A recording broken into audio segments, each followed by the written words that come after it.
வணக்கம்.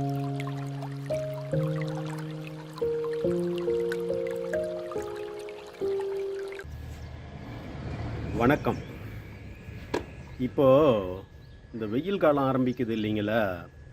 இந்த வெயில் காலத்தில் எந்த மாதிரியான உபத்திரவங்கள்லாம் நமக்கு வரும் அப்படிங்கிறது எல்லாருக்கும் பெரும்பாலும் தெரியும். கடுமையான உஷ்ண தாக்குதல் இருக்கும், கண்ணெரிச்சல் இருக்கும், உடற்சோர்வு வரும் வெயிலோட தாக்கத்தால். இன்னும் கேட்டிங்கன்னா மூத்திரம் எரிஞ்சு எரிஞ்சு எரிஞ்சு போகும், மலச்சிக்கல் இருக்கும், பலவிதமான உபாதைகள் இந்த வெயில் காலத்தால் வரும்.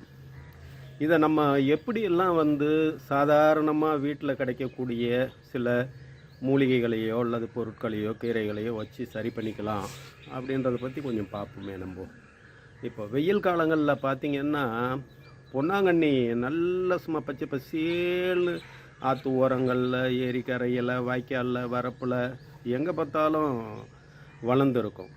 இந்த சீமை பொன்னாங்கண்ணி, நம்ம நாட்டு பொன்னாங்கண்ணி, 2 பொன்னாங்கண்ணி இருக்குது. அதில் இந்த சீமை பொன்னாங்கண்ணியை விட்டுருங்க. பச்சை பசேல்னு வெள்ளை வெள்ளையாக பூ பூத்துக்கிட்டு எங்கே பார்த்தாலும் வாய்க்கா கரையில் எல்லாம் வளர்ந்துருக்கு பாருங்கள். அதை பறிச்சுக்கோங்க. பொன்னாங்கண்ணி அந்த தங்க சத்து உள்ளதுன்னு சொல்லுவாங்க. அதை ஒரு 5-6 மிளகு வச்சு வெறும் வயிற்றில் காலையில் அதை பிடுங்கி நல்லா அலசிட்டு சுத்தப்படுத்தி அதை ஆஞ்சி ஒரு கைப்பிடி அளவு வெறும் வயிற்றில் அந்த மிளகோடு சேர்த்து இந்த வெய்ய காலம் பூரா டெய்லி இல்லைன்னா கூட ஒன்று விட்டு ஒரு நாள் அதை மென்று தின்னுக்கிட்டு வந்தால் மேனி பொன்னாகும். மினு மினு மினு மினு மினுன்னு வரும், நல்ல பளபளப்பாக வரும், கண் பார்வை தெளிவு பெறும். உங்களுக்கு பார்த்திங்கன்னா ஒரு நல்ல அழகு, ஒரு மெருகு கூடும், தன்னார கூடும். அதுக்கு பொன்னாங்கண்ணி அப்படின்னு சொல்லிட்டு பேர் வச்சாங்க. இந்த பொன்னாங்கண்ணி அந்த கண்ணெரிச்சலெல்லாம் போக்கும். ரொம்ப குளிர்ச்சியான ஒரு தாவரம், அது கீரை வகை.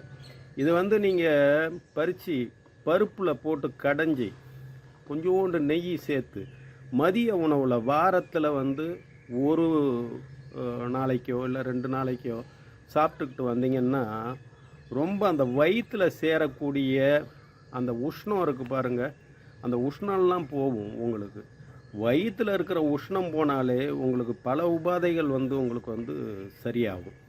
இந்த பொன்னாங்கண்ணியை தைலமாகவும் பார்த்திங்கன்னா இங்கே குத்தாலம் மாதிரி இடத்துக்கெல்லாம் குற்றாலம் மாதிரி இடத்துக்கெல்லாம் போனீங்கன்னா, ஒரு சுற்றுலா மாதிரி போனீங்கன்னா அந்த அருவி குளியலுக்கு முந்தி அங்கே எல்லாம் ஒரு 10 பேருக்கு மேலே இருப்பாங்க.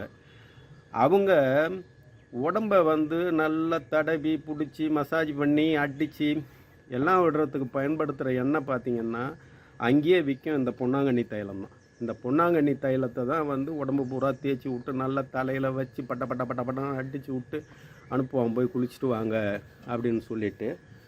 மிக குளிர்ச்சியான ஒரு தாவரம் இந்த பொன்னாங்கண்ணி.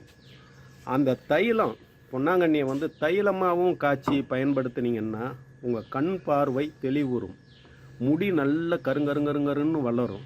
உங்களுக்கு கண்ணெரிச்சல், இந்த உஷ்ணாதிக்கம், பித்த ரோகம் எல்லாமே போகும். உங்களுக்கு மேனி பளபளக்கும், மேனி துளங்கும். இவ்வளோ ஒரு சக்தி வாய்ந்த ஒரு மூலிகை இந்த பொன்னாங்கண்ணி. இந்த பொன்னாங்கண்ணியை நீங்கள் இந்த வெயில் காலத்தில் அதிகமாக எவ்வளோ பயன்படுத்த முடியுமோ பல வகைகள். நான் இப்போ சொன்ன மாதிரி பச்சையாக வெறும் வயிற்றில் மென்று சாப்பிட்லாம். அதை மதிய உணவுக்கு நல்ல கீரையாக பருப்பு போட்டு கடைஞ்சி நெய் போட்டு சாப்பிட்லாம். தைலமாக காய்ச்சி இறக்கி அதை தலையில் தேய்ச்சி முழுவலாம், தினந்தோறும் தேய்ச்சிக்கலாம். உங்களுக்கு நான் சொன்ன பலன்கள்லாம் நிச்சயமாக கிடைக்கும். இந்த பொன்னாங்கண்ணியோட அருமை ரொம்ப ரொம்ப ரொம்ப போற்றத்தக்க ஒரு அருமைன்னு சொல்லணும். அதை நீங்கள் மறக்காமல் என்ன செய்யுங்க, இந்த வெயில் காலங்களில் இந்த பொன்னாங்கண்ணியை பயன்படுத்தி பலனடைங்க அப்படின்னு சொல்லிட்டு கேட்டுக்கிறேன். சரிதானா? நன்றி.